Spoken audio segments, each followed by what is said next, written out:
નમસ્કાર વિદ્યાર્થી મિત્રો, જય કરિયર ઓનલાઈન ની અંદર આજે આપણે કરંટ અફેર્સ ની અંદર આવનારી પરીક્ષા જેવી કે પોલીસ અને પીએસઆઈ ની અંદર જે કરંટ અફેર્સ પૂછાય છે. કરંટ અફેર્સ એટલે શું? તો કે રોજ બરોજ બનતી નવી નવી ઘટનાઓ, જેવી કે કોઈ અધિકારીઓની નિમણૂક થતી હોય, કોઈ વ્યક્તિને કઈ એવોર્ડ મળેલા હોય અને એની સ્થાપના ક્યારે થઈ હોય, આવું જ કરંટ અફેર કે જે પરીક્ષામાં ખૂબ જ અગત્યનું છે. તો ચાલો મિત્રો એને લગતા સરસ મજાના અને અગત્યના પ્રશ્નોની ચર્ચા કરતા જઈએ, જેની અંદર ભારતની અંદર મિત્રો હાલમાં 94મી રામસર સાઇટ જાહેર કરવામાં આવી છે. ગોગા બિલ કોના દ્વારા જાહેર કરવામાં આવી છે અને આ ગોગા બિલ જાહેર કરવામાં આવી છે એ રામસર સાઇટ ક્યાં આવેલી છે અને રામસર સાઇટ એટલે હું પેલા તમને જાણવાની ઈચ્છા થાય. મિત્રો પેલા તો રામસર જે સાઇટ જાહેર કરવામાં આવી છે ને એ ભારતનું એક રાજ્ય છે મિત્રો. કયું છે? બિહાર. આ બિહારની અંદર જાહેર કરવામાં આવી છે અને પહેલી રામસર સાઇટ નથી. કેટલામી છે? 94મી રામસર સાઇટ. તો પ્રશ્ન ખાલી એવો જ નહીં પૂછાય કે 94મી રામસર સાઇટ ક્યાં જાહેર કરવામાં આવી છે. પ્રશ્ન આની અંદરથી એવો પણ પૂછાય કે આ રામસર સાઇટ એટલે શું? તો મિત્રો તમને હું જણાવી દઉં કે એક દેશ છે ઈરાન નામનો દેશ, ત્યાં એક રામસર નામનું શહેર છે. એ શહેરની અંદર જાજા બધા દેશના લોકો ભેગા થયા અને જે મુખ્ય વ્યક્તિઓ હતા પર્યાવરણને લગતા એ બધાએ ભેગા મળી અને જે અભયારણ્યો આવ્યા છે એની અંદર જે પાણીને લગતા ખાસ અભયારણ્ય છે કે જ્યાં પક્ષીઓ આવે છે, બહારથી પક્ષીઓ નિવાસ કરવા આવે છે, એના રક્ષણ માટે મતલબ કે ખાસ કરીને પર્યાવરણીય રક્ષણ માટે સાઇટ જાહેર કરવામાં આવે છે. તો મિત્રો ખાસ યાદ રાખજો કે આ રામસર સાઇટ છે એ કયા સ્થળ ઉપરથી ખાસ યાદ રાખવું તો કે ઈરાન નામનું એક દેશ છે. કયો દેશ છે મિત્રો? ઈરાન નામનો દેશ. અને એની અંદર રામસર નામનું શહેર હતું. ત્યાં આ રામસર નામના સ્થળે એકવાર સંમેલન યોજાણું હતું. તો મિત્રો સૌ પ્રથમ તો આ સંમેલન જ્યારે યોજાણું હતું ને મિત્રો એ તારીખ છે કંઈક 2 ફેબ્રુઆરી. કઈ ફેબ્રુઆરી? 2 ફેબ્રુઆરીએ. અને આ સંમેલન છે મિત્રો 1972 ની અંદર પહેલી વાર આ સંમેલન યોજાણું. જ્યારે આ સંમેલન યોજાણું ત્યારે અલગ અલગ દેશના લોકોએ આ રામસર સાઇટો જાહેર કરવી જોઈએ ને એવું નક્કી કરવામાં આવ્યું. તો મિત્રો હાલમાં જે નવેમ્બર મહિનાની અંદર અને એ પણ જણાવી દઉં કે મિત્રો દર મહિને નવી નવી રામસર સાઇટો બદલતી રહે છે. તો નવેમ્બર મહિનાની અંદર જે રામસર સાઇટ છે એ કેટલામી છે મિત્રો? 94મી છે. અને કયા દેશની અંદર? ભારત દેશમાં. કયા રાજ્યમાં? બિહારમાં. અને વિશેષ હજી પણ જણાવું મિત્રો કે આ રામસર સાઇટ 2 ફેબ્રુઆરીએ જાહેર કરવામાં આવી ને એટલે એના માનમાં એક દિવસ પણ ઉજવવામાં આવે છે મિત્રો. અને 2 ફેબ્રુઆરીએ જે દિવસ ઉજવાય છે ને મિત્રો એ દિવસનું નામ છે કંઈક આવું વિશ્વ આર્દ્રભૂમિ દિવસ તરીકે ઉજવવામાં આવે છે. કયો દિવસ છે? વિશ્વ આર્દ્રભૂમિ દિવસ. તો તમને જાણીને થશે સાહેબ 2 ફેબ્રુઆરીએ શા માટે આર્દ્રભૂમિ દિવસ ઉજવવામાં આવે છે? મિત્રો કારણ કે 2 ફેબ્રુઆરીએ ઈરાનના આ શહેરમાં સંમેલન યોજાણું હતું અને આર્દ્રભૂમિ એટલે હું તો કે આર્દ્રભૂમિના રક્ષણ માટે આ સંમેલન યોજાણું હતું. એમની યાદમાં 2 ફેબ્રુઆરીએ આ દિવસ ઉજવવામાં આવે છે. તો સાહેબ ભારત છે આ દેશ છે ક્યારે આમાં જોડાણો? મિત્રો ભારત છે ને એ રામસર સંમેલનની જે સાઇટ છે એનો સભ્ય છે ને 1981માં બન્યો છે. કેટલામાં બન્યો છે? 1981 ની સાલની અંદર ભારત આનો સભ્ય દેશ બન્યો છે. અને વિશેષ માહિતી જણાવું મિત્રો આપણા ગુજરાતની અંદર પણ ખાસ યાદ રાખજો આપણા ગુજરાતની અંદર કુલ 4 રામસર સાઇટો આવેલી છે. કેટલી છે મિત્રો? ગુજરાતની અંદર કુલ કેટલી રામસર સાઇટો છે? 4 રામસર સાઇટ. મિત્રો તમને એક ખાસ તો જણાવી દઉં કે આપણે ગુજરાતની અંદર કે જે સૌથી મોટામાં મોટી રામસર સાઇટ છે તે કચ્છની અંદર મતલબ કે અમદાવાદ જિલ્લામાં જઈએ છે ને તો નળ સરોવર. કઈ કહેવાય? નળ સરોવર પક્ષી અભયારણ્ય. ખાસ યાદ રાખજો સૌથી મોટી ગુજરાતની સૌથી મોટી રામસર સાઇટ કઈ છે? નળ સરોવર પક્ષી અભયારણ્ય. અને મિત્રો આની અંદરથી આવો પણ પ્રશ્ન પૂછી શકે ગુજરાતની સૌથી મોટી રામસર સાઇટ નળ સરોવર અભયારણ્ય છે તે કયા વર્ષે જાહેર કરવામાં આવી હતી? મિત્રો કોમેન્ટમાં ખાસ જણાવજો.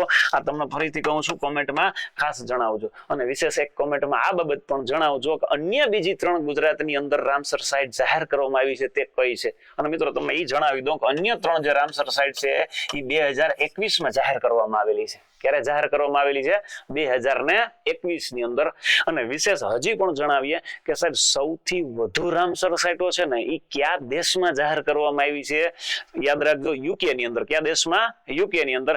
એથી પણ વધારે સાહેબ ભારત દેશમાં કયા રાજ્યમાં સૌથી વધુ રામસર સાઇટો જાહેર કરવામાં આવી છે? તો મિત્રો ખાસ યાદ રાખજો, ભારતમાં સૌથી વધુ રામસર સાઇટ જે છે તમિલનાડુની અંદર જાહેર કરવામાં આવેલી છે. કયા દેશની અંદર? મતલબ રાજ્યની અંદર પૂછે તો ક્યાં? તમિલનાડુની અંદર. દેશની અંદર પૂછે તો ક્યાં? યુકે ની અંદર. મિત્રો આ ખાસ યાદ રાખજો, રામસર સાઇટમાંથી આવા બધા પ્રશ્નો પૂછી શકે છે.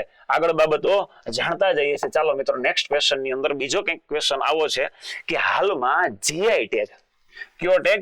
જીઆઈ ટેગ અંબાજી માર્બલ ને આપવામાં આવ્યો છે તે ગુજરાતના કયા જિલ્લામાં આવેલું છે? પેલા તો સાહેબ આ જીઆઈ ટેગ એટલે હું મિત્રો, આ જીઆઈ ટેગ છે ને અલગ અલગ વસ્તુઓ જે દેશની અંદર, રાજ્યની અંદર કે કોઈ જિલ્લામાં વિશેષ બાબત હોય એ જાહેર કરવામાં આવે છે. પેલા તો આ જીઆઈ ટેગ છે ને એનું ભારતની અંદર જો મુખ્યાલય પૂછે તો ક્યાં આવેલું છે? તો ખાસ યાદ રાખજો મિત્રો, જીઆઈ ટેગ છે એનું ભારતમાં મુખ્યાલય આવેલું છે મિત્રો ચેન્નઈની અંદર. ક્યાં આવેલું છે? ચેન્નઈમાં. અને મિત્રો દર વખતે દર રાજ્યની અંદર અલગ અલગ જીઆઈ ટેગ જાહેર કરવામાં આવે.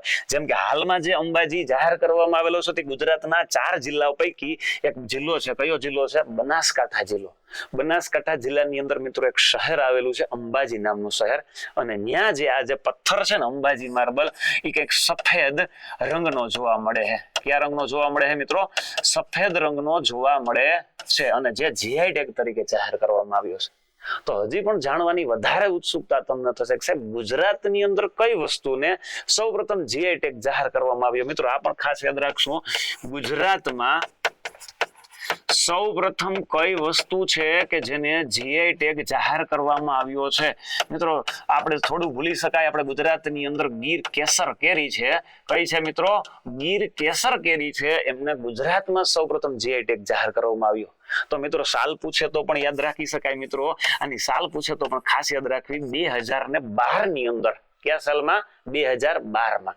તો સાહેબ તમે ગુજરાતની વાત કરી તો તમે ભારતની પણ વાત કરી શકો છો કે સાહેબ ભારતની અંદર સૌપ્રથમ કઈ વસ્તુને જીઆઈ ટેગ તરીકે જાહેર કરવામાં આવ્યો? મિત્રો ભારતની અંદર જો પૂછવામાં આવે તો આ બાબત પણ આની અંદર તમે યાદ રાખી શકો અને પરીક્ષા બાબતે ખાસ અગત્યની. ભારતની અંદર સૌપ્રથમ જીઆઈ ટેગ કઈ છે મિત્રો? તો દાર્જિલિંગ ટી કહેવામાં આવે છે. કઈ ટી કહેવામાં આવે છે મિત્રો? દાર્જિલિંગ ટી, કે જેને સૌપ્રથમ ભારતમાંથી જીઆઈ ટેગ જાહેર કરવામાં આવ્યો. કયા દેશમાં?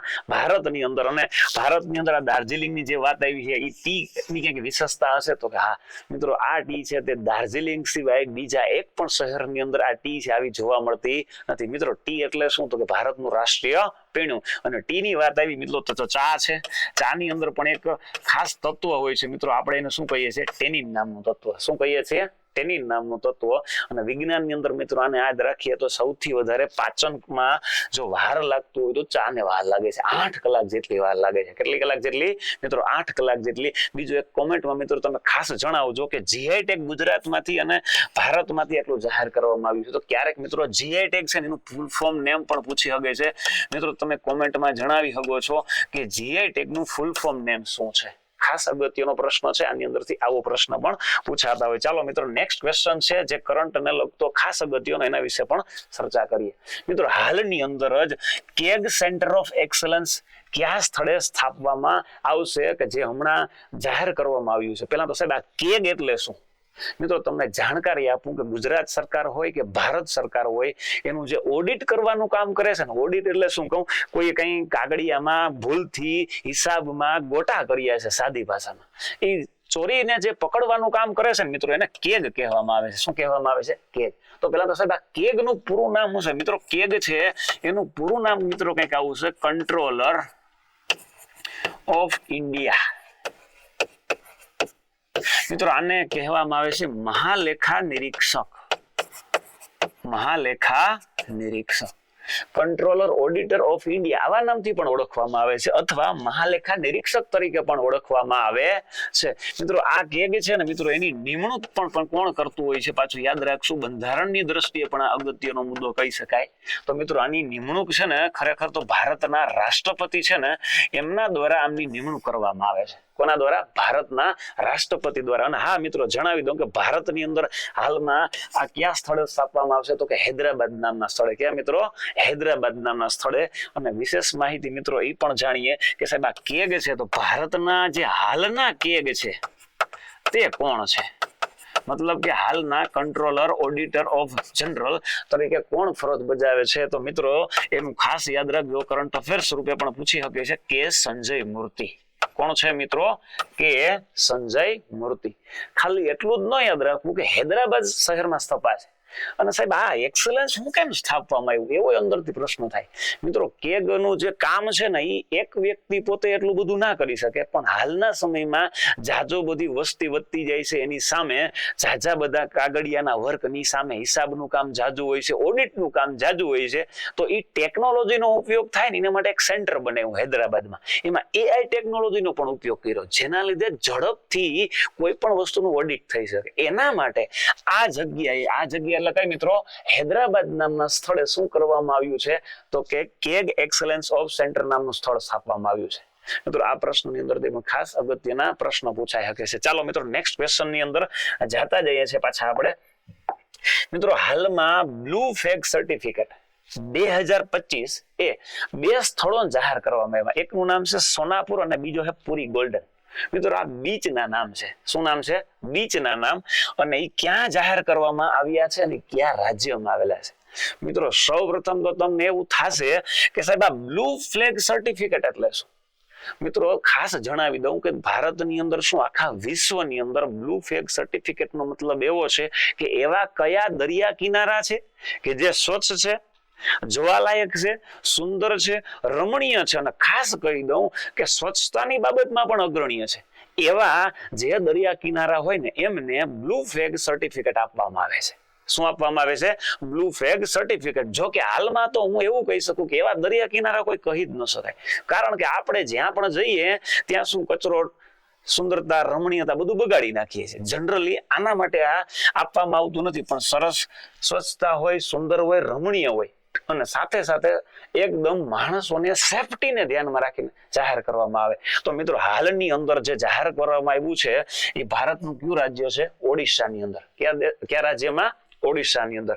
મિત્રો આ જાણીને તમને અંદરથી થાય સાહેબ આપણે ગુજરાત રાજ્ય છે એની અંદર આવા કોઈ બ્લુ ફ્લેગ સર્ટિફિકેટ મળેલા કોઈ બીચ છે મિત્રો? હા, 2 બીચ છે એવા. કેટલા બીચ છે? 2 મિત્રો. એમાંનો એક એટલે પેલા તો ઘોઘલા બીચ આપણે કહીએ છીએ. કયો બીચ છે? ઘોઘલા બીચ. ક્યાં આવેલો છે? તો કે દીવ. કઈ જગ્યાએ આવેલો છે? દીવ. આમને પણ બ્લુ ફ્લેગ સર્ટિફિકેટ આપવામાં આવેલું છે. અને મિત્રો બીજું કયું ખબર? દ્વારકાની અંદર જઈએ તો શિવરાજપુર નામનો બીચ છે, એમને પણ શું આપવામાં આવેલું છે? Blue flag certificate. તો મિત્રો બીજો જે સર્ટિફિકેટ છે એ કોને આપવામાં આવ્યું છે? તો કે શિવરાજપુર બીચ. ઈ પણ ક્યાં આવેલું છે? તો કે ગુજરાતની અંદર જ આવેલું છે. દ્વારકા જઈએ ત્યાં આવે છે. મિત્રો ખરેખર તો આ હજી કહું છું કે સ્વચ્છતાની દ્રષ્ટિએ આપવામાં આવે છે એવા આ બંને ગુજરાતની અંદર આવેલા છે. મિત્રો કોમેન્ટમાં ખાસ જણાવજો કે ભારતનું પ્રથમ છે ને, ભારતનું પ્રથમ બ્લુ ફ્લેગ સર્ટિફિકેટ મેળવનારું રાજ્ય કયું છે? મિત્રો એ રાજ્ય બાબતે તમને જણાવી દઉં, એ રાજ્ય પણ ઓડિશા છે. ભારતનું પ્રથમ પણ ઓડિશા, પણ એમાં બીચનું નામ શું છે મિત્રો એ તમે કોમેન્ટમાં જણાવજો, કારણ કે આ પ્રશ્ન પણ પરીક્ષામાં પૂછાયેલો છે જનરલ નોલેજ રૂપે. ચાલો મિત્રો આગળના પ્રશ્ન વિશે આપણે ચર્ચા કરતા જઈએ છીએ ફરીથી કે મિસ યુનિવર્સ 2025 હાલમાં કોણ વિજેતા બન્યું? પેલા તો પ્રશ્ન સાહેબ આ મિસ યુનિવર્સ એટલે શું અને શા માટે જાહેર કરવામાં આવે? શા માટે જાહેર કરવામાં આવે? મિત્રો તમને જણાવી દઉં કે મિસ યુનિવર્સ એટલે વિશ્વની અંદર રહેલી એવી સ્ત્રીઓ છે કે જેમના મેરેજ નથી થયેલા અને સુંદર પણ છે, સાથે સાથે જ્ઞાની પણ છે, સાથે સાથે ઇન્ટેલિજન્ટ પણ છે, એ જાહેર કરવામાં આવે છે. અને મિત્રો 2 શબ્દ છે, એક બીજો શબ્દ લખું છે અહીં મિસ વર્લ્ડ. સાહેબ એક શબ્દ છે મિસ વર્લ્ડ અને બીજો છે મિસ યુનિવર્સ. સાહેબ આ બંનેમાં ફરક શું? બંને જાહેર કરવામાં આવે દર વખતે. મિત્રો મિસ વર્લ્ડ છે ને એના વિશે તમને ખાસ જણાવી દઉં કે આમાં એવી સ્ત્રીઓ કે જે લગ્ન થઈ ગયેલી છે અને સુંદર પણ છે અને વિશ્વમાં પ્રથમ નંબરે આવતી હોય એ જાહેર કરવામાં આવે તો મિસ વર્લ્ડ છે. અને જ્યારે મિસ યુનિવર્સ એટલે કે જે લગ્ન મતલબ કે અપરિણિત છે, સુંદર છે, સાથે ઇન્ટેલિજન્ટ પણ છે, સ્માર્ટ પણ છે, મતલબ કે બૌદ્ધિક દ્રષ્ટિએ, શારીરિક દ્રષ્ટિએ જે ઇન્ટેલિજન્ટ છે એ જાહેર કરવામાં આવે અને દર વર્ષે જાહેર કરવામાં આવે છે. તો મિત્રો હાલની અંદર જેને જાહેર કરવામાં આવ્યા છે એ કોણ છે? કહું ફાતિમા બોસ. કોણ છે મિત્રો? ફાતિમા બોસ. તો મિત્રો આપણે અંદરથી જાણવાનું છે ભારતમાંથી કોઈ છે કે મિસ યુનિવર્સ જાહેર કરવામાં આવ્યું હોય? ભારતમાંથી એવું કોઈ છે કે જેને મિસ યુનિવર્સ જાહેર કરવામાં આવ્યું હોય તો મિત્રો ખાસ જણાવી દઉં કે ભારતમાં સૌપ્રથમ મિસ યુનિવર્સ બનનાર જો કોઈ મહિલા હોય તો મિત્રો એનું નામ છે સુષ્મિતા સેન. કોણ છે મિત્રો? સુષ્મિતા સેન, કે જે ભારતમાંથી સૌપ્રથમ મિસ યુનિવર્સ બનેલા છે. મિત્રો આની અંદરથી એવો પ્રશ્ન પૂછાય કે મિસ યુનિવર્સ ભારતમાંથી બનનાર મહિલા કોણ નથી? મિત્રો ખરેખર તો ભારતમાંથી 3 જ મહિલા છે જે મિસ યુનિવર્સ તરીકે પસંદ પામેલી છે. તો મિત્રો બીજી મહિલાનું નામ આવે તો અહીંયા પણ આગળ જાણતા જઈએ. બીજી મહિલાનું નામ આવે છે તો એક નામ લખું છું મિત્રો હું, લારા દત્તા. શું નામ લખું છું? લારા દત્તા, જે અહીંયા આપેલું છે ઓલરેડી. બીજું કોણ છે? લારા દત્તા. તો સાહેબ હજી ત્રીજું છે ઈ કોણ છે મિત્રો કે જેને પણ મિસ યુનિવર્સનો ખિતાબ ભારતમાંથી જ મળેલો છે? તો મિત્રો એનું ખાસ નામ યાદ રાખશું, હરનાજ સંધુ. કોણ છે? હરનાજ સંધુ. અને ખાસ જણાવી દો મિત્રો આને 2021માં ક્યારે એવું પણ પૂછી શકે કે મિસ યુનિવર્સનો ખિતાબ હરનાજ સંધુને કઈ સાલમાં આપવામાં આવ્યો હતો? જનરલ નોલેજ રૂપે પણ પ્રશ્ન આવી શકે. મિત્રો ખાસ કોમેન્ટમાં એ જણાવજો કે આ 2 મહિલાઓને કઈ સાલમાં આપવામાં આવ્યો. બંનેને અલગ અલગ સાલમાં આપવામાં આવેલો છે. ખાસ જણાવી દઉં બંનેને અલગ અલગ સાલમાં આપવામાં આવેલો છે. સુષ્મિતા સેનને પ્રથમ છે, દ્વિતીય છે ને તૃતીય છે. ખાસ તમને જણાવી દઉં મિત્રો આ મિસ યુનિવર્સ વિશે આપણે યાદ રાખીશું. આવી જ રીતે તમને મિસ વર્લ્ડ વિશે પણ પૂછે તો મિત્રો આ પણ તમને કોમેન્ટમાં જણાવજો કે ભારતની અંદર મિસ વર્લ્ડ બનનાર પ્રથમ મહિલા કોણ છે? આવા પ્રશ્નો તમને કરંટ અફેર રૂપે ખાસ અગત્યના બની રહેશે મિત્રો. ચાલો નેક્સ્ટ ક્વેશ્ચન છે કે જેના વિશે આપણે ચર્ચા કરતા જઈએ. હાલમાં 2025માં બુકર પ્રાઇઝ કોને આપવામાં આવ્યું? પેલા તો સાહેબ બુકર પ્રાઇઝ એટલે બુકર છે એક શબ્દ છે ને પ્રાઇઝ એટલે કે ઇનામ છે. 2025માં કોને આપવામાં આવ્યું? પેલા સાહેબ બુકર પ્રાઇઝ શું કરવા આપવામાં આવે? મિત્રો એ સાહિત્ય ક્ષેત્રનો એશિયાનો સૌથી સર્વશ્રેષ્ઠ એવોર્ડ કહેવાય. કેનો? સાહિત્ય ક્ષેત્રનો. અને સાહેબ કોણ આપે છે? મિત્રો પહેલા તો તમને જણાવી દઉં સ્વીડન દેશ છે. પછી ઇંગ્લિશ નોવેલ જે હોય ને ઇંગ્લિશ નોવેલ એમાં સૌથી વધારે આપવામાં આવે. કોણ આપવામાં આવે? Booker Prize. સૌથી વધુ અંગ્રેજી ભાષાની અંદર બુકર પ્રાઇઝ જેને લખાણ લખેલું હોય એને આપવામાં આવે છે. તો મિત્રો 2025ની અંદર જેને કોઈને આપવામાં આવ્યો છે ને મિત્રો એ વ્યક્તિનું નામ છે ડેવિડ સજાલે. કયો છે? ડેવિડ સજાલે. અને આણે એક ઇંગ્લિશ નોવેલ લખેલી છે મિત્રો. ખાસ કહું ઇંગ્લિશ નોવેલ અથવા તો કહું ઇંગ્લિશ નવલકથા છે એમના માટે આપવામાં આવ્યો. અને શું આપવામાં આવ્યું છે? Booker Prize. મિત્રો આમાંથી એવો પ્રશ્ન પૂછે કે આ શેના માટે આપવામાં આવ્યું? તો કે સાહિત્ય માટે. શેના માટે આપવામાં આવ્યું છે? સાહિત્ય. મિત્રો આમાં કોમેન્ટમાં એક જણાવજો ખાસ કરી ડેવિડ સજાલે છે એને કઈ નવલકથા લખેલી છે, કઈ નોવેલ લખેલી છે. સાથે સાથે તમને જાણવાની મન થશે કે સાહેબ ભારતમાંથી કોઈને બુકર પ્રાઇઝ મળેલો છે? હા મિત્રો ભારતની અંદરથી પણ સૌપ્રથમ બુકર પ્રાઇઝ મળેલો છે. મિત્રો ખરેખર 2 વ્યક્તિઓના નામ હું અહીં નોંધીશ. જો ભારતની અંદર પ્રથમ પુરુષમાં કહે તો વી નાયપોલ. ખાસ યાદ રાખશું કોણ વ્યક્તિ છે? ભારતની અંદર જો સૌપ્રથમ પુરુષની અંદર બુકર પ્રાઇઝ મેળવનાર વ્યક્તિનું નામ કહેવામાં આવે તો કોણ યાદ રાખવાનું? વી નાયપોલ. તો સાહેબ જો મહિલાની અંદર પૂછે તો ઘણી વખત તમે આ નામ યાદ રાખ્યું છે મિત્રો. આ નામ છે કંઈક આવું છે, અરુંધતી રોય. કોણ છે? અરુંધતી રોય. મિત્રો ખાસ યાદ રાખશું ભારતમાંથી પ્રથમ મહિલા કોણ છે કે જેને બુકર પ્રાઇઝ મેળવ્યું છે મિત્રો? એનું નામ છે અરુંધતી રોય. મિત્રો આ બુકર પ્રાઇઝ નું યાદ રાખ્યું ને તો આપણે યાદ રાખજો ભારત નામથી કોને પણ મળેલો છે. ખાસ યાદ રાખીશું. ચાલો મિત્રો નેક્સ્ટ આવો જ એક પ્રશ્ન છે જે પણ કરંટ અફેર્સ રૂપે અગત્યનો, એ પણ જાણતા જઈએ. મિત્રો ખાસ અગત્યનું એવું G20 સમિટ 2025. મિત્રો G20 શબ્દ સાંભળીને યાદ રાખજો એમાં કુલ 20 દેશો હોય. 19 એશિયાઈ દેશો અને એક યુનિયન દેશ એ છે કે યુરોપ ખંડનો. કુલ 20 દેશો છે G20. એનું આયોજન હાલમાં ક્યાં કરવામાં આવ્યું હતું? મિત્રો એક એવો દેશ છે કે જેને આપણે સાઉથ આફ્રિકા દેશ તરીકે ઓળખીએ છીએ. એ દેશની અંદર 2025નું G20 સમિટનું આયોજન કરવામાં આવ્યું હતું. તો સાહેબ ભારતના નરેન્દ્રભાઈ મોદી જે વડાપ્રધાન છે એ પણ ત્યાં ગયેલા અને એમને પણ ઇન્વાઇટ કરવામાં આવેલા. તો પ્રશ્ન થાય સાહેબ ભારતે ક્યારે G20 સમિટનું આયોજન કર્યું હતું? હા મિત્રો એ પણ પ્રશ્ન પૂછાઈ શકો કે ભારતે નીચેના પૈકી કયા વર્ષે G20 સમિટનું આયોજન કરેલું? મિત્રો તો ખાસ તમને જણાવી દઉં ભારત દેશ છે એના દ્વારા G20 સમિટ છે એમનું આયોજન લાસ્ટની અંદર 2023માં કરવામાં આવ્યું હતું. ક્યારે કરવામાં આવ્યું હતું? 2023 ની અંદર. મિત્રો અગાઉની જે પીએસઆઈ ની પરીક્ષા મિત્રો ખાસ તમને જણાવી દઉં, કોન્સ્ટેબલ અને પીએસઆઈ ની તમે તૈયારી કરો છો તો જણાવી દઉં, એક વખત એવો પણ પ્રશ્ન પૂછાયેલો કે G20 સમિટ માં નીચેના પૈકી કયો દેશ હોતો નથી? મતલબ તો તમે G20 માં કયા કયા દેશો ભાગ લે છે પેલા ખ્યાલ હોવો જોઈએ. મિત્રો આ આગળની પીએસઆઈ ની પરીક્ષામાં પૂછાણો હતો કે નીચેના પૈકી G20 નો કયો સભ્ય દેશ નથી, અથવા આવી રીતે પણ પૂછાયેલો. તો પેલા તમે મિત્રો કોમેન્ટમાં ખાસ જણાવજો કે G20 ની અંદર કુલ કેટલા દેશો છે, એ દેશોના નામ શું છે. મિત્રો ખાસ કોમેન્ટની અંદર જણાવજો, કારણ કે આની અંદરથી આટલું જ ના આવે. આનાથી G20 માં દેશના નામ આવે, એનું પ્રથમ વાર આયોજન ક્યાં થયું હતું એ પણ કોમેન્ટની અંદર તમે જણાવી શકો છો. મિત્રો હાલની અંદર 2025 માં ક્યાં થયું હતું? સાઉથ આફ્રિકાની અંદર. ચાલો મિત્રો નેક્સ્ટ આવો જ કંઈક પ્રશ્ન અગત્યનો છે કરંટ અફેર્સ નો, જોતા જાય. મિત્રો એક સંગઠન છે કે જે હાલમાં વિશ્વનું ટોચનું સહકારી સંગઠન. સાહેબ સહકારી સંગઠન એટલે હું ટોચનું એટલે કે હારામાં હારું તો કહી શકાય, સાથે સાથે કે જે સૌથી વધારે સંખ્યા ધરાવતું હોય, સાથે સાથે ઉત્પાદનમાં કંઈક વધારે ક્ષમતા ધરાવતું હોય એને ટોચનું કહેવાય. અને પાછો એક શબ્દ લેવો સહકારી, કોઈ પ્રાઇવેટ ક્ષેત્રની વાત કરી છે નહીં મિત્રો. ભારતની અંદર, એમાં ગુજરાતની અંદર મિત્રો એક ટોચનું સહકારી સંગઠન છે મિત્રો, જેનું કંઈક નામ આવું છે અમૂલ. શું નામ છે મિત્રો? અમૂલ. તો તમને પ્રશ્ન થાય કે સાહેબ આ અમૂલ શું છે? જનરલી તમને આટલું તો ખબર જ છે સાહેબ, અમૂલ છે એ દૂધ ઉત્પાદન ક્ષેત્રે એશિયાની અંદર સૌથી મોટી ડેરી કહી શકાય. દૂધ ઉત્પાદન ક્ષેત્રે સૌથી મોટી એશિયાની ડેરી કહી શકાય. તો સાહેબ આ અમૂલ ડેરી છે એની સ્થાપના કોણે કરી? અમૂલ ડેરીનું મુખ્ય મથક ક્યાં આવેલું છે? મિત્રો જનરલી આવા પ્રશ્ન પણ પૂછી શકે. મિત્રો પહેલા તો અમૂલ ડેરીની જે સ્થાપના છે એ સ્થાપના કરવામાં એક વ્યક્તિ છે, એનો ખાસ બહુ ફાળો છે મિત્રો.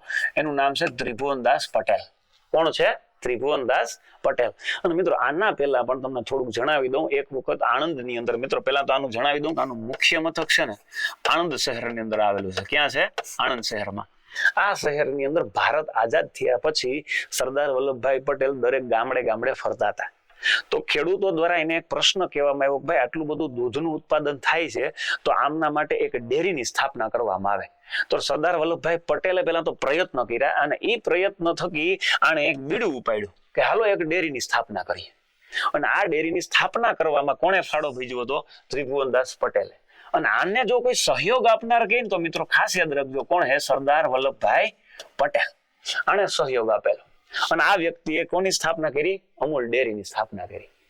એટલે અમૂલ ડેરીના જો તમને કોઈ ચેરમેન પૂછે ને પ્રથમ કોણ હતા, તો એ યાદ રાખવાનું, ત્રિભુવનદાસ પટેલ.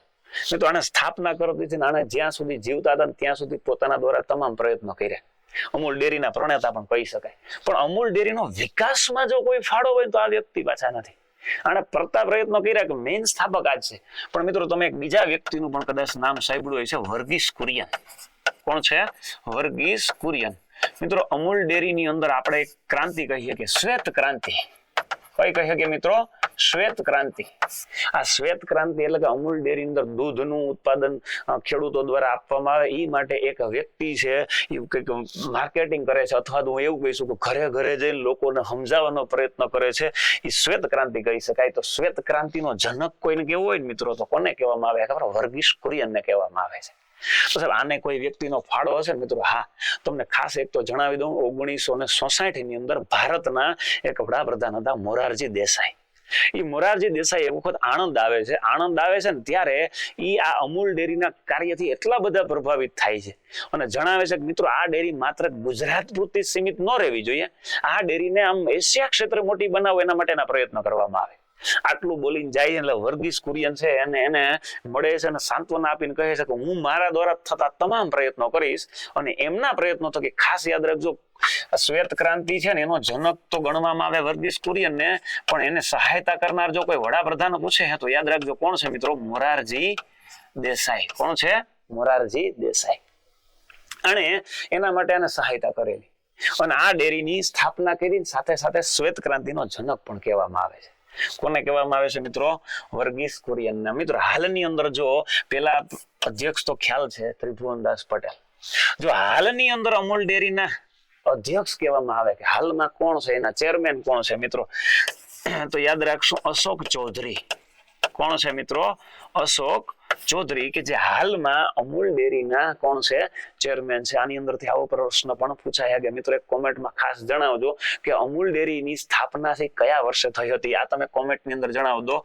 કયા વર્ષે એની સ્થાપના થઈ હતી એ પણ જણાવી શકો છો, અને એમાંથી પણ પ્રશ્ન આવી શકે છે. મિત્રો ચાલો આગળનો એક બીજો પણ અગત્યનો પ્રશ્ન આપણે જાણતા જઈએ. બીજો ખાસ અગત્યનો, હાલમાં જે આપણે બહુ કેશલેસ ટ્રાન્સલેક્શન કરીએ છીએ, મતલબ કે કોઈને રૂપિયા રોકડા દેતા નથી, કેશમાં દેતા નથી, mobile through Google pay UPI કરીએ છીએ. તો મિત્રો આપણા કરતા એક એવો દેશ છે, જેમ કે કયો દેશ, દુનિયાનો પ્રથમ કેશલેસ દેશ હાલમાં કયો બન્યો છે. કેશલેસ એટલે અહીંયા રૂપિયા, એક રૂપિયાનો રોકડ વ્યવહાર નથી કરતા મિત્રો. રોકડ વ્યવહાર જરાય કરવામાં આવતો નથી મિત્રો. એક દેશ છે એવો સ્વીડન દેશ. કયો દેશ છે? સ્વીડન નામનો દેશ, કે જ્યાં દરેક વસ્તુનું પેમેન્ટ છે ને એપ્લિકેશન દ્વારા, મતલબ આપણે કેમ ગૂગલ પે ને યુપીઆઈ વાપરીએ છીએ એના દ્વારા જ કરવામાં આવે છે. મિત્રો આનાથી એક તમને કોમેન્ટમાં એક પ્રશ્ન પણ પૂછી લો. મિત્રો ભારતમાં જે સિસ્ટમ છે કે યુપીઆઈ, તો મિત્રો આનું પૂરું નામ પણ ઘણી વાર પૂછાયેલું છે. જરા કોમેન્ટમાં જણાવજો યુપીઆઈ નું પૂરું નામ શું છે, ભારતમાં એની શરૂઆત કયા વર્ષે થઈ હતી આ પણ જણાવજો. મિત્રો વિશ્વમાં કયો દેશ છે કેશલેસ? તો કે સ્વીડન. તો કે સાહેબ સ્વીડન દેશ વિશે થોડીક માહિતી પણ તમે સાથે રાખશો. મિત્રો સ્વીડન દેશ છે મિત્રો, એનું પાટનગર જે છે ને એને કહેવામાં આવે છે સ્ટોકહોમ. જેમ ભારતનું પાટનગર દિલ્હી છે એવી રીતે સ્વીડનનું પાટનગર કયું છે? સ્ટોકહોમ.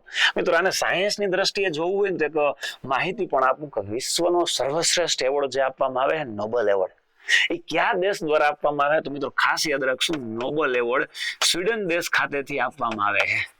કયા દેશ ખાતેથી મિત્રો? સ્વીડન નામના દેશ ખાતેથી આ એવોર્ડ આપવામાં આવે. સાહેબ એવી શું ખાસિયત છે કે આ દેશમાંથી આપવામાં આવે? મિત્રો આ દેશની અંદર રહેતો એક વૈજ્ઞાનિક હતો મિત્રો, એમનું નામ હતું આલ્ફ્રેડ નોબલ. શું નામ હતું? Alfred Nobel. મિત્રો ઘણીવાર પરીક્ષામાં પૂછાયેલું અને શોધકનું નામ. આલ્ફ્રેડ નોબલે શેની શોધ કરી હતી? તો કે ડાયનેમાઇટની શોધ કરી. શેની શોધ કરેલી છે? ડાયનેમાઇટ.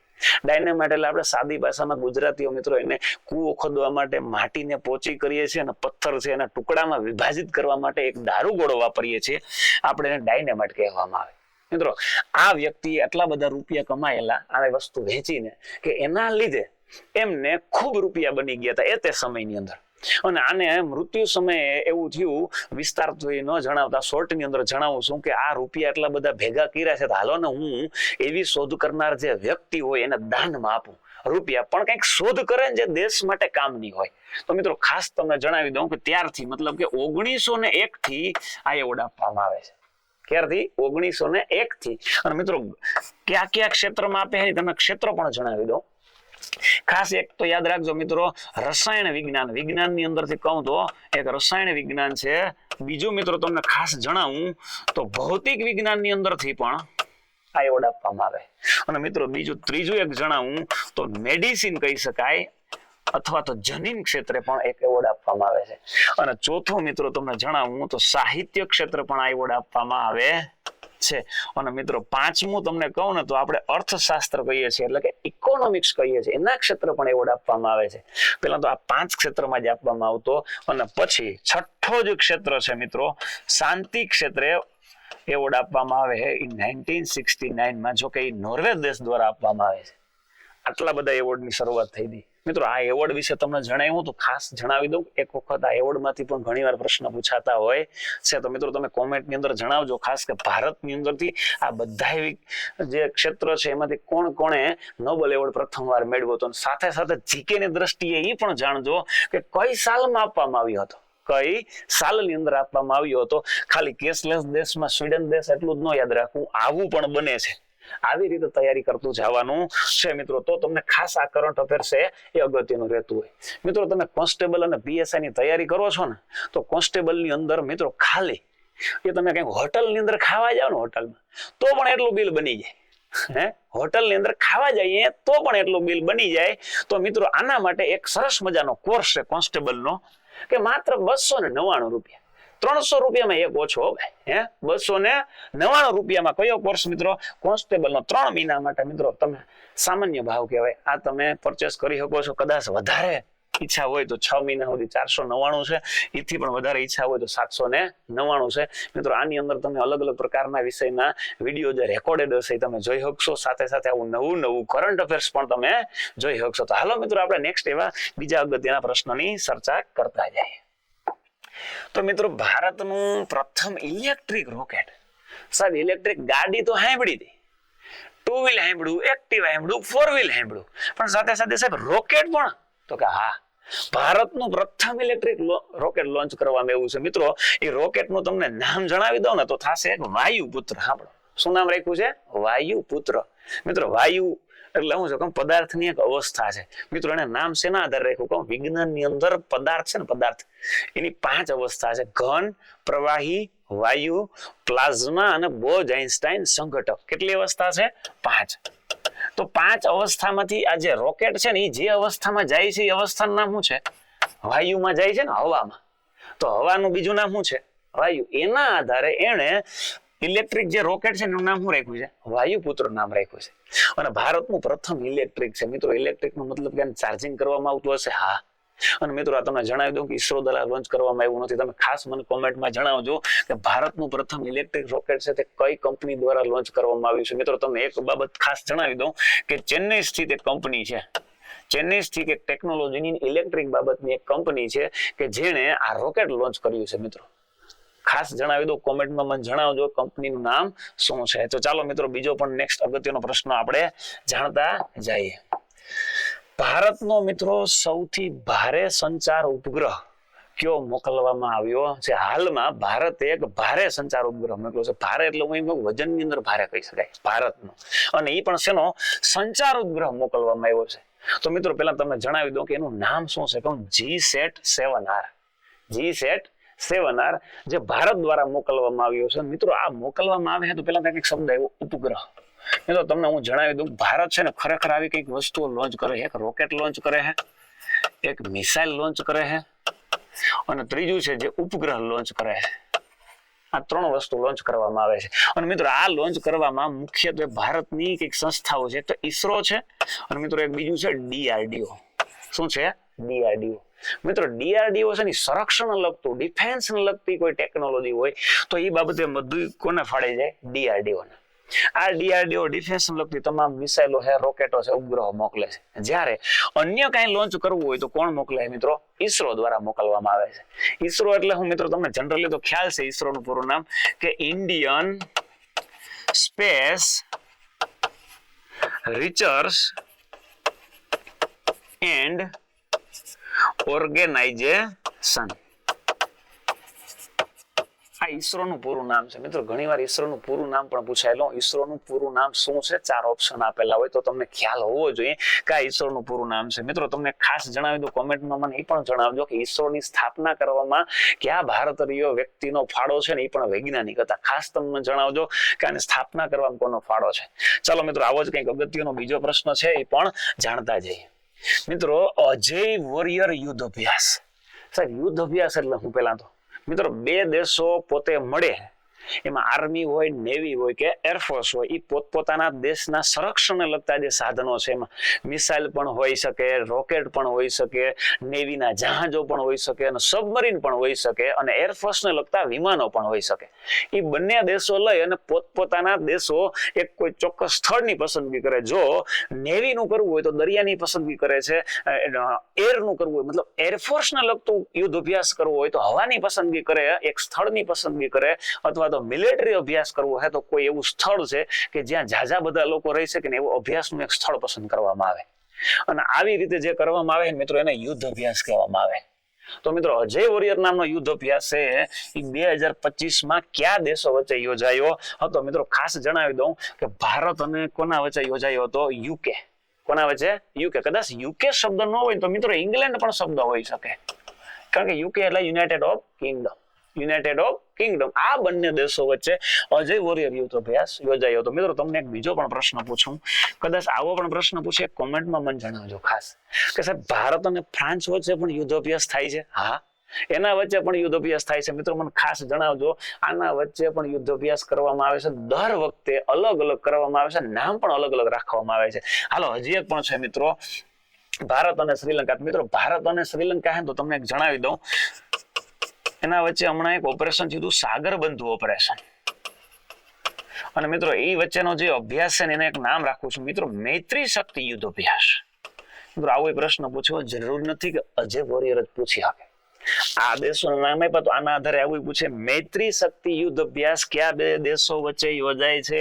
ભારત અને શ્રીલંકા. મિત્રો આ 4 દેશના નામ છે ને એની સામે જોડકા રૂપે પણ પૂછાયો, તો તમને હજી પણ એક કોમેન્ટ રૂપે જણાવવાનું કહું. મિત્રો ભારત અને ઇન્ડોનેશિયા, એટલે ઇન્ડોનેશિયા એટલે કયું તો પેલું બાલી વાળું શહેર, એ બે દેશો વચ્ચે પણ એક યુદ્ધ અભ્યાસ યોજાય છે. એ પણ મને કોમેન્ટમાં ખાસ જણાવજો મિત્રો. અમુક વસ્તુ તમને પણ જાણવાનો આગ્રહ રાખવાનું કહું છું, કારણ કે તમે પણ મહેનત કરતા થઈ શકો છો. મિત્રો ચાલો નેક્સ્ટ અભ્યાસની અંદર આપણે અગત્યના પ્રશ્નમાં ફરીથી જતા જઈએ કે ગ્લોબલ ક્ષય રિપોર્ટ 2025 મુજબ. મિત્રો ખાસ જણાવું, આ ગ્લોબલ ક્ષય રિપોર્ટ છે ને એ દર વર્ષે હેલ્થની જે સંસ્થા છે ને મિત્રો, આપણે એને નામ કહીએ, આપણે તમને યાદ છે WHO, વર્લ્ડ હેલ્થ ઓર્ગેનાઇઝેશન. આનું કામ શું તો કે કયા દેશમાં કેટલો રોગચાળો ફેલાયેલો છે, કેટલો કંટ્રોલમાં આવ્યો છે ને એ પોતે એક ટાર્ગેટ જાહેર કરે કે આ વર્ષ સુધીમાં આ દેશની અંદરથી આપણે ક્ષય છે ને શું કરી દેવાનો છે, નાબૂદ કરી દેવાનો છે. આવા આંક છે એ જાહેર કરે છે. તો મિત્રો તમને જણાવું કે કયા દેશમાં સૌથી વધુ ટીબીના કેસ નોંધાયેલા છે, તો તમને મિત્રો જાણીને ગૌરવ થશે. મિત્રો કયો દેશ હોઈ શકે? આપણો ભારત દેશ જ હોઈ શકે ને. કયો દેશ છે? ભારત દેશ. તો પેલા થશે ભાઈ ટીબી એટલે શું? મિત્રો ટીબી નું કંઈક બીજું નામ તમને જનરલી ખ્યાલ છે, શું છે? ક્ષય. શું નામ છે? ક્ષય. મિત્રો ટીબી છે ને એનું કંઈક બેક્ટેરિયા આવે છે, માઇકોબેક્ટેરિયમ ટ્યુબરક્યુલોસિસ. માઇકોબેક્ટેરિયમ ટ્યુબરક્યુલોસિસ નામના એક બેક્ટેરિયા છે કે જે આપણા શરીરમાં પ્રવેશે છે. ખાસ યાદ રાખશું, આ બેક્ટેરિયા દ્વારા થાય છે ભાઈ. શેના દ્વારા થાય છે? બેક્ટેરિયા. મિત્રો બેક્ટેરિયાનું બીજું નામ તમને વિજ્ઞાનની દ્રષ્ટિએ જણાવી દઉં તો શું કહેવાય છે? જીવાણુ. સાહેબ આ બેક્ટેરિયા શું છે, વાયરસ શું છે, લીલ શું છે, ફૂગ શું છે, પ્રજીવ શું છે? મિત્રો તમને જણાવી દઉં કે આ સૂક્ષ્મ જીવો છે કે જે આપણે નરી આંખે નથી જોઈ શકતા, અને એ પૈકીનો એક સૂક્ષ્મ જીવ કોણ છે? બેક્ટેરિયા. કોણ છે? બેક્ટેરિયા. એના દ્વારા કયો રોગ થાય છે મિત્રો? ક્ષય નામનો રોગ થાય છે. તો સાહેબ આ ક્ષય નામનો જે રોગ થાય છે એનો ઈલાજ છે? હા મિત્રો, એમ પેલા તો થાય શું સાહેબ, એમાં આપણે લાંબો સમય સુધી ઉધરસ આવે, ખાંસી આવે. ઉધરસ ખાંસી તો આવે, સાથે સાથે એ ઉધરસની ભેગી ઉલટી, લોહીની ઉલટીઓ થાય છે, આવું લાગે છે. તો સાહેબ આની તપાસ માટે શું કરે? આપણી અનામિકા નામની આંગળી છે ને એમાંથી લોહી લેવામાં આવે. શું લેવામાં આવે?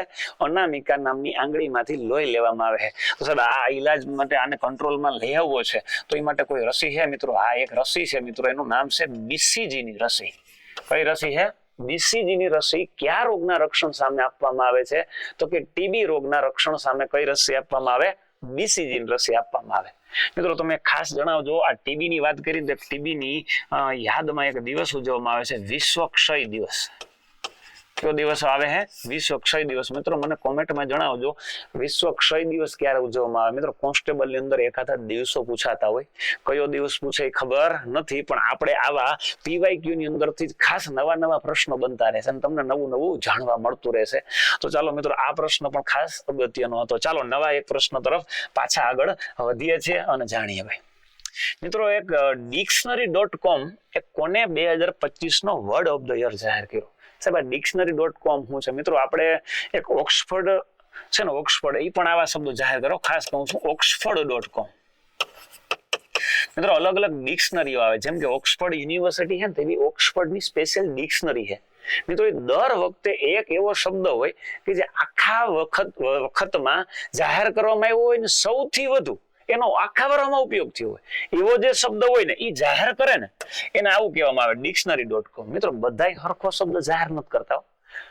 ઓક્સફર્ડ વાળાએ પણ બીજો શબ્દ જાહેર કર્યો હશે, ખાસ કોમેન્ટમાં મને જણાવજો સાહેબ oxford.com એ કયો શબ્દ જાહેર કર્યો. પણ એવી રીતે પહેલા તો આનું જાણીએ મિત્રો કે dictionary.com છે ને એને 2025 નો વર્ડ ઓફ ધ યર કોને જાહેર કર્યો છે? મિત્રો ખાસ જણાવી દો 6-7. સાહેબ આ 6-7 એ તો સંખ્યા છે મિત્રો, એને આવી રીતે જાહેર કર્યું છે 6 અને 7. મિત્રો સૌથી વધારે 2025 dictionary.com જો નોંધેલો કોઈ શબ્દ હોય જાહેર કર્યો હોય તો કયો છે? 6-7. મિત્રો આંકડો છે પણ એને આવી રીતે જાહેર કરેલો છે 6-7. તો કમેન્ટમાં આનું જણાવજો oxford.com એ કયો શબ્દ જાહેર કર્યો છે. ખાસ અગત્યનો મુદ્દો છે. ચાલો મિત્રો નેક્સ્ટ ક્વેશ્ચન ની અંદર ફરીથી જાણતા જઈએ. મિત્રો હાલની અંદર ગુજરાતના એક સાહિત્યકાર છે જે બાળ સાહિત્યકાર પણ કહી શકાય, એ કોણ હતા? જોરાવરસિંહ જાદવ. મિત્રો ખાસ સાંસ્કૃતિક વારસાની અંદર ખૂબ જ એવું જાણીતું નામ જોરાવરસિંહ જાદવ. પેલા તો સાહેબ જોરાવરસિંહ જાદવ એટલે કયું એનું જન્મ સ્થાન કયું કહી શકાય? મિત્રો એક શબ્દથી ઓળખી શકીએ, ધંધુકા. ધંધુકાના નિવાસી હતા. એનું હાલમાં શું થયું છે મિત્રો? નિધન થયું છે. તો મિત્રો એને એક એવોર્ડ આપવામાં આવ્યો હતો, સન્માનિત કરવામાં આવ્યો હતો. મિત્રો ખાસ જણાવ્યું તો કરંટ અફેર્સ ની અંદર એવોર્ડ વિશે પૂછે છે, કોઈ બધા વ્યક્તિની નિમણૂક થઈ એના વિશે પૂછે છે, એ એવોર્ડ કયા વર્ષે આપવામાં આવ્યું પૂછે. તો મિત્રો આ વ્યક્તિને એક એવોર્ડ આપવામાં આવેલો હતો, પદ્મશ્રી એવોર્ડ. કયો એવોર્ડ આપ્યો છે? પદ્મશ્રી. મિત્રો ભારતની અંદર ખરેખર બેસ્ટ એવોર્ડ કહી શકાય તો ભારત રત્ન છે, પદ્મભૂષણ છે, પદ્મ વિભૂષણ છે, પદ્મશ્રી છે. મિત્રો આ વ્યક્તિને પદ્મશ્રી જે એવોર્ડ આપ્યો તો તમને એક જણાવી દો મિત્રો, એવું પણ પૂછી શકે કે જોરાવરસિંહ જાદવને સાહિત્ય બાબતમાં પદ્મશ્રી એવોર્ડ આપવામાં આવેલો હતો તો કઈ સાલમાં આપવામાં આવ્યો હતો? મિત્રો ખાસ તમને જણાવી દઉં કે 2019 ની અંદર જોરાવરસિંહ જાદવને પદ્મશ્રી એવોર્ડ આપવામાં આવ્યો હતો.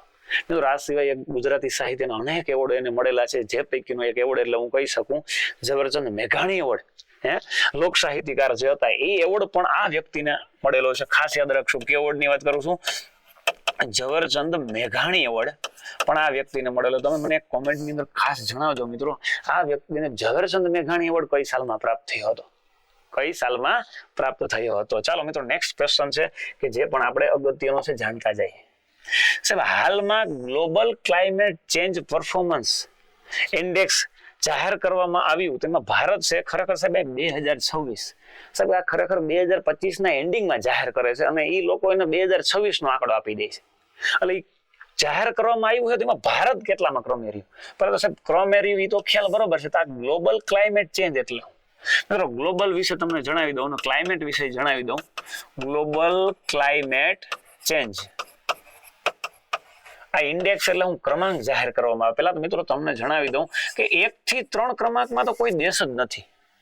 1 થી 3 ક્રમાંકમાં એવો કોઈ દેશ જ નથી કે જ્યાં એ દેશની અંદર વાતાવરણમાં રહેલા તમામ વાયુઓ શુદ્ધ કહી શકાય.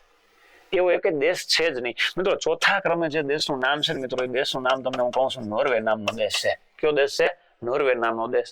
સાહેબ ક્લાઇમેટ ચેન્જ એટલે હું સાદી ભાષામાં એવું કહીએ કે સાહેબ વાતાવરણની અંદર છે ને કાર્બન ડાયોક્સાઇડ નું પ્રમાણ વધતું જાય. જેટલું પ્રદૂષણ થાય એટલું CO2 નું પ્રમાણ વધતું જાય. આપણે એમ કે ક્લાઇમેટ ચેન્જ થઈ ગયું. આપણે શું કહીએ કે ક્લાઇમેટ ચેન્જ થતું જાય છે, જેના લીધે આપણને રહેવામાં, જમવામાં, શ્વાસ લેવામાં બધું ખોરાક છે ને એ જોઈએ એટલો શુદ્ધ નથી મળતો. આપણે એમ કે થોડો અશુદ્ધ થવા માંડ્યો છે. એનું મુખ્ય કારણ કોઈ છે જ નહીં મિત્રો, આપણે જ છે માનવી. કારણ કે માનવી દ્વારા એટલા બધા ઉદ્યોગો સ્થાપવામાં આવ્યા છે પણ એમની સામે CO2 નું પ્રદૂષણ ઘટે ને એવા કોઈ ઉપાયો ગોતવામાં આવ્યા નથી. પણ ઉપાયો છે પણ ખરા, પણ કોઈ ઇલાજ કરવામાં આવતો નથી. તો મિત્રો જાણવાની ઉત્સુકતા થશે ભારતનો આમાં કેટલામો ક્રમ પ્રાપ્ત થયો છે? 23મો ક્રમ. કેટલામો ક્રમ? 23મો ક્રમ પ્રાપ્ત થયો છે. મિત્રો તમને એક બીજું પણ જણાવી દઉં, અગાઉના વર્ષે ભારતનો ક્રમ કેટલામો હતો? હાલ મને કોમેન્ટ ની અંદર જણાવજો, એવું પણ પૂછી શકે. Global climate change performance index ની અંદર 2025 માં ભારતનો ક્રમ કેટલામો હતો? એવો પણ પ્રશ્ન અગાઉનો પણ પૂછી શકે, કોમેન્ટમાં ખાસ જણાવશો. ચાલો મિત્રો નેક્સ્ટ ક્વેશ્ચન અગત્યનો છે. મિત્રો હાલની અંદર જે નિમણૂક થાય છે મિત્રો, એક કરંટ અફેર્સમાં અલગ અલગ કોને કોને કયું પદ નવું આપવામાં આવ્યું છે એમાંથી પણ પ્રશ્ન પૂછાયો. તો મિત્રો ખાસ યાદ રાખીએ, ભારતમાં નવા CJI મતલબ ચીફ જસ્ટિસ ઓફ ઇન્ડિયા અને એની હાલમાં જે નિમણૂક થાય ને એ છે, એનું નામ છે સૂર્યકાંત. તો એ કેટલામાં નંબરના બન્યા? મિત્રો તમને એક જણાવી દઉં કે ક્યારેક ક્યારેક એનું પદ તો પૂછે, ભેગા ભેગું એ વ્યક્તિનું નામ શું છે એવું પણ પૂછે, અથવા તો એ કેટલામાં નંબરના બન્યા છે ને એ પણ પૂછી શકે ભાઈ. તો પેલા તો તમને એટલું જ ખબર ન હોવી જોઈએ કે હાલમાં જે બન્યા છે સૂર્યકાંત છે. એ સિવાય એ પણ ખબર હોવી જોઈએ કે કેટલામાં ક્રમે નિમણૂક થયા. મિત્રો ખાસ યાદ રાખીએ, એ ક્યાંનો ક્રમ જે છે ને 53માં નિમણૂક થયા છે. કોણ થયા છે? 53માં. તો મિત્રો આમાં થોડુંક તમારે જાણવાની ઈચ્છા થાય, બંધારણની દ્રષ્ટિએ તમને કહી શકું કે સાહેબ આની પહેલા તો નિમણૂક છે ને બંધારણ મુજબ કોણ કરે છે? તો તમને જનરલી ખબર છે કે આની નિમણૂક જે કરવામાં આવે એ રાષ્ટ્રપતિ દ્વારા કરવામાં આવે છે. કોના દ્વારા કરવામાં આવે છે? રાષ્ટ્રપતિ દ્વારા. હાલમાં સૂર્યકાંત બન્યા છે, તો આ યાદ રાખશું સાહેબ, આ જે બને છે તો કેટલા વર્ષ સુધી રહે છે એવું પૂછી શકે. અને આયુ મર્યાદા શું? મિત્રો પહેલા તમને જણાવી દઉં કે આ છે 6 વર્ષ સુધી જ્યારે નિમણૂક થાય ને ત્યારથી, અથવા તો એ 65 વર્ષના થાય ને ત્યાં સુધી એની વય મર્યાદા નિવૃત્તની હોય છે. ખાસ યાદ રાખશું. શું બનવા માટે અને શું નિવૃત્ત થવા માટે? તો કે સૂર્યકાંત જે બન્યા છે એ કાં તો 6 વર્ષ સુધી રહે, અથવા તો એની 65 વર્ષની ઉંમર થશે ત્યાં સુધી વધીને રહી શકે છે. કોણ? તો કે ભારતના નવા CJI. મિત્રો આમાંથી એક પ્રશ્ન બીજો તમને કહું, ભારતના પ્રથમ CJI પૂછે, મતલબ પ્રથમ ચીફ જસ્ટિસ ઓફ ઇન્ડિયા પૂછે તો કોણ હતા મિત્રો? એનું નામ તમને જણાવી દઈએ મિત્રો, હરિલાલ કણિયા. આ પણ ઘણી વખતે જનરલ નોલેજ રૂપે પ્રશ્ન પૂછાયેલો કે ભારતના પ્રથમ ચીફ જસ્ટિસ ઓફ ઇન્ડિયા કોણ હતા મિત્રો? હરિલાલ કણિયા. મિત્રો એક બીજું પણ આમાં કરંટ મતલબ કોમેન્ટ રૂપે તમે જણાવજો કે આ સાહેબ કઈ સાલમાં હતા, એવો પણ પ્રશ્ન પૂછાય કે કઈ સાલમાં. અને બંધારણ દ્રષ્ટિએ એક બીજું પણ તમને ખાસ કહી શકું સાહેબ, આનો અનુચ્છેદ છે ને કે આની નિમણૂક છે એ કયા અનુચ્છેદ અનુસાર કરવામાં આવે છે? કોની નિમણૂક? તો કે ચીફ જસ્ટિસ ઓફ ઇન્ડિયા જે બને છે નિમણૂક રાષ્ટ્રપતિ તો કરે છે, પણ કયા અનુચ્છેદ અનુસાર કરવામાં આવે છે? હાલો મિત્રો, કેટલામાં નંબરના છે? 53માં નંબરના. ચાલો મિત્રો, આવા જ બીજા ખાસ અગત્યના પ્રશ્નો જાણતા જાય. મિત્રો હાલની અંદર જે ભારતના નહીં તો આમ તો ગુજરાતના મુખ્યમંત્રી છે, એને નરેન્દ્ર મોદીભાઈ લાઈવ જોતા હતા ને ભારતના વડાપ્રધાન, ત્યારે એક સૌરાષ્ટ્રનો સૌથી લાંબો આપણે બ્રિજ કહીએ ને કે ફ્લાયઓવર બ્રિજ. ફ્લાયઓવર એટલે સાહેબ અહીંયાથી આટલું આમ કે સીધો જમીનની હવામાં સંપર્ક હોય ને, અહીંયા આવા પાઇપ આપણે જે કહીએ ને સિમેન્ટના મોટા મોટા બીમ બનાવી દીધા હોય, એવો લાંબો ઉદ્ઘાટન કર્યું છે. અને એ ઉદ્ઘાટન કોણે કર્યું છે? મુખ્યમંત્રી ભૂપેન્દ્રભાઈ પટેલ દ્વારા. તો સાહેબ એ કયા શહેરની અંદર ઉદ્ઘાટન કરવામાં આવ્યું છે? મિત્રો ઘણી વખતે આવા પ્રશ્નો પણ પૂછે છે. મિત્રો કયું શહેર છે? જામનગર નામનું શહેર છે. કયું શહેર? જામનગર. મિત્રો જામનગર એટલે કયું શહેર આપણે કહી શકીએ? મિત્રો જામ સાહેબ રાજા કહેવાય. જામ રાજા કહેવાય. એ રાજાનું શહેર પેલા તો ગણવામાં આવતું, એટલે કયું શહેર? જામનગર નામનું શહેર. જામ રાજાના નામ ઉપરથી આ જામનગર શહેરનું નામ પડ્યું. મિત્રો તમે કોમેન્ટમાં આવું પણ જણાવ્યું કે જામનગર શહેરનું કઈ વસ્તુ પ્રખ્યાત છે? જામનગર શહેરની કઈ વસ્તુ પ્રખ્યાત છે એ પણ જણાવ્યું. મિત્રો તમને એક બીજી જણાવી દો, જામનગર શહેરની અંદર બ્રાસ ઉદ્યોગ છે ને, બ્રાસ ઉદ્યોગ સૌથી વધુ ઉદ્યોગની અંદર પૂછે કે કયા ઉદ્યોગમાં જામનગરનો પ્રથમ ક્રમાંક આવે, તો બ્રાસ ઉદ્યોગ. કયો ઉદ્યોગ? બ્રાસ ઉદ્યોગ. મિત્રો આ સિવાય એક બીજો શબ્દ પણ હું આ ઓળખ આપું છું, ચિનાઈ માટીનું પણ નામ સાંભળ્યું છે તમે? ચિનાઈ માટી. એની અંદર પણ જો ઉદ્યોગમાં નંબર 1 આપણે કેવું હોય ગુજરાતની અંદર, તો કોને કહી શકીએ? જામનગર શહેરને આપણે કહી શકીએ છીએ. મિત્રો જામનગર શહેરને તો શા માટે ભૂલી ગયા? રણજી ટ્રોફી જે ચાલુ થઈ છે એ વ્યક્તિ પણ ક્યાંના, તો કે જામનગર શહેરના વ્યક્તિ. આપણા ક્રિકેટર રવિન્દ્ર જાડેજા પણ ક્યાંના, તો કે જામનગર શહેરના. જેટલી બાબતો રાખવી છે એટલી યાદ રાખી શકાય છે. ચાલો મિત્રો હજી પણ આગળ આપણે જાણતા જઈએ. મિત્રો આપણે હાલમાં જે કોઈ ચર્ચામાં હોય ને, હાલમાં બહુ દેશના અગત્યના વિકાસ માટે, તો કોમનવેલ્થ ગેમ્સ છે. ખાસ જણાવી દો મિત્રો, અમદાવાદ કયા વર્ષમાં કોમનવેલ્થ ગેમની યજમાની કરશે? તો સાહેબ અત્યારે 2026નું વર્ષ ચાલુ છે. કેટલામું? 2026મું. આની અગાઉ નવેમ્બર એટલે કે 2025, 2026, 2027, 2028, 2029, 2030. મિત્રો 2030 આવશે ને, એટલે 2030 ની અંદર અમદાવાદ શહેરની અંદર કોમનવેલ્થ ગેમ યોજાવાની છે. તો મિત્રો સાહેબ આ કોમનવેલ્થ ગેમ્સ એટલે હું બધા આખો વિશ્વ ભાગ લઈ છે? ના ભાઈ ના. એમાં એશિયા ખંડના જે દેશો હોય એ બધા ભાગ લેતા હોય આ ગેમ્સ ની અંદર, કોમનવેલ્થ ગેમ્સમાં. જેમ કે આપણે કેમ ઓલિમ્પિક ગેમ્સ આવે, એવી જ રીતે કોમનવેલ્થ ગેમ્સ આવે.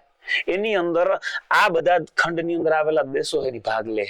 સાથે સાથે ભાગ તો લે, ભેગા ભેગું તમને જણાવી દો મિત્રો, ઇંગ્લેન્ડ છે ને, ઇંગ્લેન્ડ અંગ્રેજો, આ અંગ્રેજોના સમયથી આ ગેમ્સ ચાલુ થઈ ગયો, કોમનવેલ્થ ગેમ્સ. હજી પણ આ ચાલુ છે. તો મિત્રો એક પ્રશ્ન તમે કરંટ મતલબ કોમેન્ટ રૂપે મને ખાસ જણાવજો કે સાહેબ આ કોમનવેલ્થ ગેમ્સ છે ને એની શરૂઆત છે ને કયા વર્ષે થઈ હતી? શરૂઆત કયા વર્ષે થઈ હતી? તો સાહેબ અમદાવાદ માટે અગત્યનો કેમ કહી શકાય? મિત્રો અમદાવાદ માટે અગત્યનો એટલા માટે કહી શકાય, આટલા બધા દેશના ખેલાડીઓ ત્યાં રમવા આવશે એટલે અમદાવાદને આર્થિક દ્રષ્ટિએ પગભર થવામાં ખૂબ મોટો ફાયદો રહેશે. દેશનું અર્થતંત્ર પણ મજબૂત થશે. સાથે સાથે ગુજરાત અને ભારતની જે લોકચાહના છે એ લોકોને પણ અહીંયાથી જશે ને એના દેશમાં લઈને જશે કે ભારત કેવું છે, ગુજરાત કેવું છે. એટલા માટે આપણે કહી શકીએ કોમનવેલ્થ ગેમ છે ને એમની યજમાની જે 2030માં અમદાવાદને મળવાની છે ખૂબ અગત્યની કહી શકાય. મિત્રો આના આધારે નેક્સ્ટ જે ઓલિમ્પિક આવવાનો છે એ ઓલિમ્પિકની યજમાની પણ ભારતને મળી શકે ને એવા ચાન્સીસ છે. મિત્રો ઓલિમ્પિક એટલે હું વિશ્વની અંદર પહેલા તો ખાસ યાદ રાખશું મિત્રો, આ એક દેશનું નામ છે આપણે કેનેડા કહી શકીએ. કેનેડા એની પાસે એક ટાપુ આવેલો છે, ટાપુ. ત્યાં આ ઓલિમ્પિકની શરૂઆત ત્યારથી થઈ હતી. મિત્રો આજકાલથી કેટલા બધા વર્ષો પહેલાથી યોજવામાં આવે છે. અને મિત્રો તમને જણાવી દઉં કે દર વર્ષે 4 વર્ષે આ ઓલિમ્પિક યોજાય છે. કેટલા વર્ષે? દર 4 વર્ષે. તો મિત્રો પહેલા તો તમે મને કોમેન્ટમાં એ જણાવજો કે દેશ કયો છે સાહેબ કે જ્યાંથી ઓલિમ્પિકની શરૂઆત થઈ હતી અને કયા વર્ષે થઈ હતી. આ કોમેન્ટમાં પણ મને તમે જણાવી શકશો. મિત્રો ખાસ અગત્યનો મુદ્દો છે. ચલો મિત્રો નેક્સ્ટ ક્વેશ્ચન ની અંદર જતા જઈએ. આમ જોઈએ તો કરંટ અફેર્સના ખૂબ અગત્યના પ્રશ્નો 20 જેટલા જોઈએ. અને આ પ્રશ્નો જે છે ને એ એટલા બધા જોયા ને એમાં નવા નવા કેટલાય પ્રશ્નો મેં પણ કર્યા અને સાથે સાથે તમને પણ કોમેન્ટ રૂપે જણાવવાના કીધા. ચાલો સાહેબ હજી એક પ્રશ્ન જોઈએ. ભારતની અંદર તાજેતરમાં કોણે હૈદરાબાદમાં ભારતનું પ્રથમ ખાનગી ક્ષેત્ર, જણાવી દઉં ખાનગી ક્ષેત્ર દ્વારા, હો ભાઈ મિત્રો, ખાનગી ક્ષેત્ર એટલે ખાનગી ક્ષેત્ર લોન્ચ કરતી એક કંપની છે મિત્રો, સ્કાયરૂટ ઇન્ડિયા. કઈ કંપની છે? સ્કાયરૂટ ઇન્ડિયા દ્વારા વિકસિત વ્યાપારી ઓર્બિટલ રોકેટ વિક્રમ-1 નું અનાવરણ કરવામાં આવ્યું છે. ખાનગી ક્ષેત્રનું છે રોકેટ છે, એનું અનાવરણ કર્યું છે મિત્રો. એ અનાવરણ કરનાર બીજું કોઈ નથી, ભારતના વડાપ્રધાન જ છે. કોણ છે? નરેન્દ્રભાઈ મોદી. મિત્રો ખાસ જણાવી દઉં, આ સ્કાયરૂટ ઇન્ડિયા ભારતની અંદર, જેમ આપણે અમેરિકાની અંદર એલોન મસ્ક છે ને, એની અવકાશને લગતી એક સંસ્થા છે મિત્રો, એ પ્રાઇવેટ છે કે જે અવકાશમાં યાનો મોકલે છે ને, એવી રીતે ભારતની અંદર એક કંપની સ્કાયરૂટ ઇન્ડિયા કે જે પ્રાઇવેટ ક્ષેત્રે આવા વિક્રમ-1 છે જે મોકલવામાં આવ્યું છે. ત્યાં ઓર્બિટલ રોકેટ, ઓર્બિટલ એટલે મિત્રો કક્ષા હોય ને, ઓર્બિટલ એટલે શું કહેવાય? કક્ષા. આ પૃથ્વી છે એ પોતાની કક્ષામાં ક્યાંય ફરે, આ કક્ષા રૂપે અહીં સુધી મોકલવામાં આવ્યું છે અને એ મોકલનાર કંપનીનું નામ છે સ્કાયરૂટ ઇન્ડિયા મોકલવામાં આવ્યું છે. મિત્રો તમને એક બીજી બાબત પણ જણાવી દઉં કે ભારતમાં રોકેટ છે લોન્ચ કરવા માટેનું મથક અલગ છે, ઉપગ્રહ લોન્ચ કરવા માટેનું મથક પણ અલગ છે, મિસાઇલ લોન્ચ કરવાનું મથક પણ અલગ છે. મિત્રો ખાસ આની અંદર જાણી લઈએ કે પહેલા તો મિસાઇલ જે લોન્ચ કરવામાં આવે છે એ ક્યાંથી લોન્ચ કરવામાં આવે છે? એક શબ્દ છે મિત્રો, હરિકોટા. ક્યાંથી લોન્ચ કરવામાં આવે છે? હરિકોટા. મિત્રો એક બીજું સ્થળ છે રોકેટ લોન્ચ કરવાનું છે મિત્રો, એ કેરળની અંદર આવેલું એક સ્થળનું નામ છે થુંબા નામનું. કયું છે? થુંબા. અને મિત્રો એક બીજો શબ્દ જણાવી દઉં કે ઉપગ્રહ લોન્ચ કરવામાં આવે છે ભારતની અંદર, તો મિત્રો એ ટાપુ છે અબ્દુલ કલામ ટાપુ, કે જે ઓડિશા શહેરની અંદર આવેલો છે. કયા શહેરની અંદર આવેલો છે? મતલબ કે રાજ્ય પૂછે તો કયું? ઓડિશા નામના રાજ્યની અંદર આવેલો છે. આ ટાપુનું નામ રાખવામાં આવ્યું છે અબ્દુલ કલામ નામનો ટાપુ. આ ત્રણેય જગ્યાએથી આવું કંઈક લોન્ચ કરવામાં આવે.